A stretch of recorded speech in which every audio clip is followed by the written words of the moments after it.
مساء الخير، عاملين ايه؟ يا رب تكونوا بألف خير.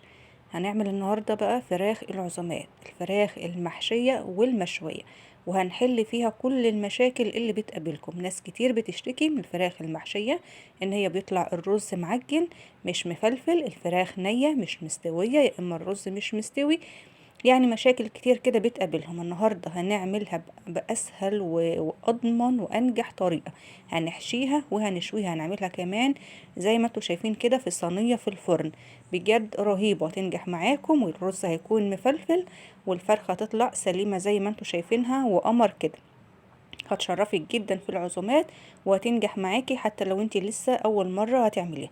يلا بقى حطوا لايك للفرخة الحلوة دي وتعالوا نبدأ بقى على طول. معايا هنا في طاسة أول حاجة هعمل خلطة الرز. معلقتين سمنة ومعلقة زيت. حطيت 3 فصوص كده حبهان، ورقتين 3 كده من ورق اللوري، وكنت مقطعة بصلتين كده كبار ونزلت بيهم مع السمنة والزيت. حطيت رشة من الملح، رشة بسيطة من الفلفل الأسود، وهشوح هنا البصل الحبهان هنا وورق اللوري، هاخد النكهة بتاعتهم الجميلة. وبعدين في الآخر بقى هشيلهم عشان ما يجيش تحت يعني في بق حد كده وهو بياكل. لو عندك ورق لوري وحبهان مطحون هيكون افضل، حطي منهم. بعد ما شوحت البصل لمدة 5 دقايق كده دبلت معايا، مش بتاخد لون يعني بس بتدبل كده معايا. نزلت بكوباية ونص من الرز المصري العادي مغسول مش منقوع.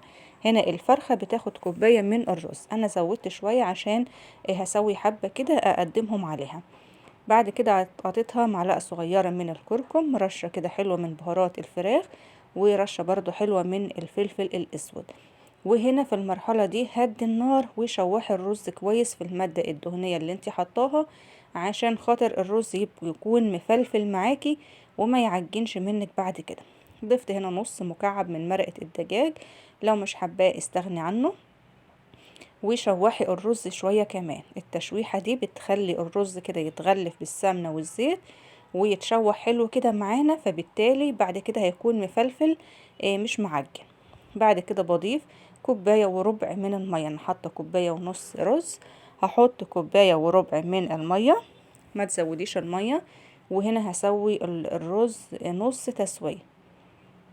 بقلب بقى كده كويس وهغطيه يتشرب المية. هنا ضفت الملح، وظبطي بقى التوابل بتاعتك بس ما تكتريش توابل يعني اكتر من كده. هغطي عليه وهدي النار كده حاجة بسيطة لغاية ما يبدأ كده يتشرب المية. بكشف الغطا يعني كده على طول، وببدأ اقلبه كده كله من فوق لتحت عشان كله ياخد التسوية كده المظبوطة. بس كده بهدي بقى النار عليه شوية كمان وبغطيه، بتابعه كده كل دقيقتين 3 بروح عطياله كده تقليبة. شايفين الرز يعني هو اللي يعني مش مستوي بس في نفس الوقت مفلفل كده معايا، مش معجن، مفيش حباية لازقة في التاني. هو خلاص كده فاضل له دقيقتين وهطفي عليه. بعد ما سبت بقى الرز كده يكمل جنب مني، جبت بقى الفرخة بتاعتنا الحلوة دي. يعني دي اكتر من 2 كيلو، حوالي 2 وربع، 2 و400 جرام كمان، يعني اكتر من كده. مغسولة كويس قوي ومنقوعة وزي الفل. هنا بقى بخلي الجلد من على الصدر عشان هحشي الرز عشان تكون مقلبظة كده وجميلة، زي ما شفتوها كده في اول الفيديو. من الصدر ومن بكمل من الرقبة فوق بايديا كده، بدخل ايديا كده بالراحة وبفرغها بقى، بفصل الجلد من على الصدر بشويش كده عشان ما تقطعيش الجلد، وفرغي كده الجلد. في النص كده بيكون في جزء من الدهنة ماسك الجلدة على صدر الفرخ، فبالراحة كده بمد ايدي وبفرغه. حشوة الصدر دي بتدي طعم حلو وبتدي كده شكل حلو. بعد كده معايا بصلاية مبشورة، هحط عليها رشة ملح، رشة فلفل اسود، رشة بهارات من بتاعة الفراخ، وهقلبهم كده مع بعض. هقلبهم كده كويس قوي، وهتبل بقى بيهم الفرخة بتاعتي دي بقى اللي هتطعم لحم الفراخ وجلد الفراخ، وتديني طعم كده حلو جدا. وما يكونش بقى لحم الفراخ ان هو كده دلع او عادب كده. البصلة دي بتتبله وبتديله طعم كويس. وعايزه اقول لكم على حاجه كمان في الفرخه كده من جوه، تكونوا غاسلينها كويس قوي وتشيلوا منها بقى اي فشه او اي حاجه اللي هي بتبقى عند الوراك دي، تشيلوها عشان ما تعملش طعم مش حلو في الرز. يعني الفرخة من جوه تغسلوها كويس قوي وتشيلوا يعني اي حاجة كده فيها مش مستحبة. وهاخد بقى من كل حتة في الفرخة وهتبلها بتتبيلة البصل الحلوة اللي احنا عاملينها. يعني عايزة اقولكم بتدي ريحة كمان فظيعة للفرخة بتاعتنا، ريحة وطعم كمان. والباقي تبلته كده في الفرخة بتاعتنا من بره. هركنها على جنب بقى كده تتبل شوية. ممكن تعمليها كده كمان من بدري وتسيبيها ساعة 2 على حسب وقتك يعني. هنا بوريكم الرز ازاي بقى ان هو كده استوى وفلفل معانا.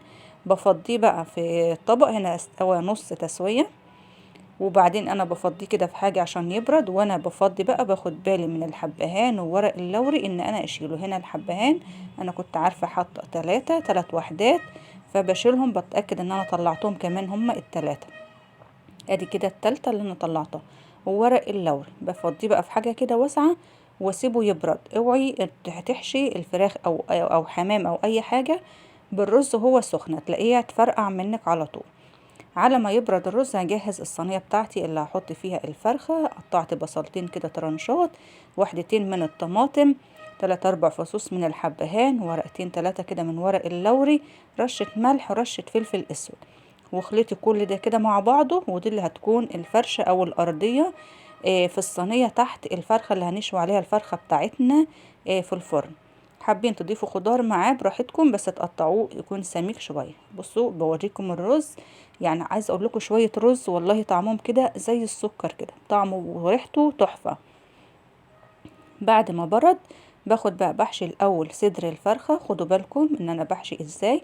بحط شوية كده من الرز وبوزعهم بايدي، بس ما تكتريش بقى هنا الرز عشان خاطر هو لسه هيستوي. اديله مساحة ان هو هيستوي ويزيد يعني حجمه عشان ما يفرقعش معاكي جلد الفرخ. وهنا الرقبة بحشيها كده من فوق. يبقى هنا الرز لازم يبرد تماما قبل ما نحشي بيه، عشان خاطر لو حشيتيه سخن هيفرقع جلد الفراخ او الحمام ايا كان يعني اللي بتحشيه. هنا برضو بحشي وبوزع كده الرز، وباخد بالي ان انا ما كترش ما اكتمهاش كده بالرز، عشان احنا الرز هنا نص تسوية، اديله مساحة ان هو يستوي. بس حشو الصدر ده اولا بيدي طعم حلو قوي لجلد الفراخ وطعم الصدر. وبعد كده بيديها كمان لما بتستوي كده شكل كده تبقى مقلبظه كده وكبيره حتى لو الفرخه بتاعتك صغيره. بحشي برضو من جوه، وبراعي برضو ان يكون الرز مفرغ، مش بكبس يعني، مش بحط رز واكبسه، لا يكون كده مهوي ومفرغ عشان خاطر يستوي معانا كويس. بعد كده انا هنا الفرخه يعني رجلها كده قصيره، مش هتاجي ان هي تتكتف معايا. فجبت خلم بتاعه الشيش طاووق، قسمتها نصين وقفلت بيها كده، او ممكن 2 خلم من الصغيرين، او ممكن تضمي الرجلين على بعض وتربطيهم بفتلة خيط اللي يريحك يعني. بنضفها بقى كده كويس قوي من الرز اللي عليها، واحطها في الصينية بتاعتنا. في الوقت ده على فكرة او قبل ما ببدأ احشي الفرخة مولعة الفرن بتاعي يسخن. بعد كده انا هنا بديها رشة كده زيت على الوش بدهنها عشان خاطر ما تلزقش في ورق الزبدة اللي انا هحطه اقفل بيه. ورقة الزبدة بقى ببلها مية. هنا بدي رشة ملح ورشة فلفل كده على الوش عشان ما تكونش الفراخ عدبة كده معايا. ورقة الزبدة بلتها كده مية عشان بيكون ناشف مش بيتقفل معاكي كويس.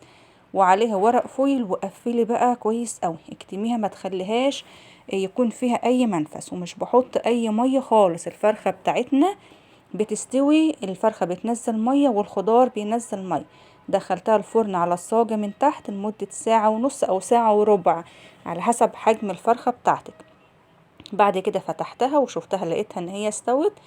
طلعتها ادهنها من الخليط ده معلقة صلصة كده متسبكة كانت عندي، عليها معلقة زيت، رشة ملح، رشة فلفل اسود، وبالفرشة كده وزعت عليها كده كلها وارجعها تاني تحت الشواية. انا عايزة كنت بوريكم هنا ان الخضار لسه فيه مية من تحت، يعني الفرخة استوت ولسه فيه مية. هنا بصوا لما تيجوا تختبروها ان هي استوت بسكينة كده ومن الجنب، او كمان قبل نسيت اقول لكم، وقبل ما ندخلها الفرن بنفس السكينة الرفيعة دي بنديها يعني غزة كده في الجناب من الاتنين، مش ناحية الجلد، من تحت الجناب كده عشان خاطر تستوي معانا برضو كويس. ده بقيت الرز نقسمته بشوية مية وسويته على عين البوتاجاز. هنا الفرخة بتاعتنا كان طلعت واستوت وكانت ريحتها قلب الدنيا. وبصوا زبدة، عايزة اقول لكم الفرخة مستوية زبدة والرز مستوي ومش معجن ابدا، وخلطة رز رهيبة طعمها بجد تحفة جدا. شايفين الرز مستوي ومفلفل ولا معجن ولا ني. قدمتها كده في الطبق، فضيت بقية الرز اللي كان باقي من الفرخة، واحدتين كده فلفل، يعني بنزين الطبق باللي موجود عندنا. شايفين بقى الفرخة، شايفين بقى مستوية ازاي؟ بصوا زبدة، مش مستحملة كده ان انا امسكها. يعني ناس كتير بتطلع معاها الفراخ المحشية دي مش مستوية. بصوا بقى الرز كده بالفراخ بجد رهيب. شايفين مستوية مش مستحملة، شكلها تحفة، ناجحة معانا كده ان شاء الله من اول مرة لكل اللي يجربها. لو وصلتوا معايا لغاية هنا ما تنسوش اللايك وتعليق حلو من تعليقاتكم الجميلة، واشوفكم على خير في فيديو جديد ان شاء الله.